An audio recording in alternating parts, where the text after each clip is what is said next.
નમસ્કાર, આપ જોઈ રહ્યા છો જેકે સિંહ ગુજરાતી. વાત કરતો કેશોદના બામણસા ગામે પાળ તૂટતા ઉભા પાકને નુકસાન થયું છે. કેશોદ નજીક બામણસા ગામે પસાર થતી સાબડી નદીમાં ઘોડાપૂર આવવાની સાથે ઉપરવાસમાં ભારે વરસાદના કારણે ડેમના દરવાજા ખોલવામાં આવતા જળબંબાકારની સ્થિતિ સર્જાય છે. ત્યારે 2 વર્ષ પહેલા લાખો રૂપિયાના ખર્ચે બનાવવામાં આવેલો પાળ ઓગળીના છઠ્ઠા ભાગમાં તૂટી જતા નદીનું પાણી ખેતરોમાં ફરી વળતા ઉભા પાકને નુકસાન થયું છે. તાજેતરમાં જ મુખ્યમંત્રી ભૂપેન્દ્રભાઈ પટેલ દ્વારા 1500 કરોડ રૂપિયાનું વિશેષ પેકેજ જાહેર કર્યું છે. ત્યારે નબળી ગુણવત્તાવાળા કામો કરવામાં આવશે તો ખેડ પંથકના ખેડૂતોને એની એ સ્થિતિ રહેવાનું ચર્ચાઈ રહ્યું છે. જે કેસી ગુજરાતી સાથે રાજુ પંડ્યા, કેશોદ. જો અહીંથી નોખી પડી દીવાલ.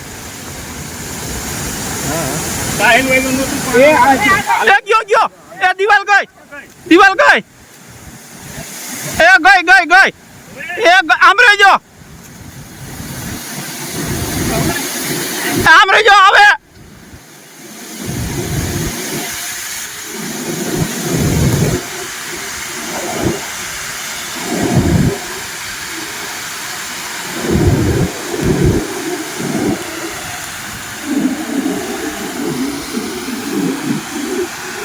દીવાલ ગઈ.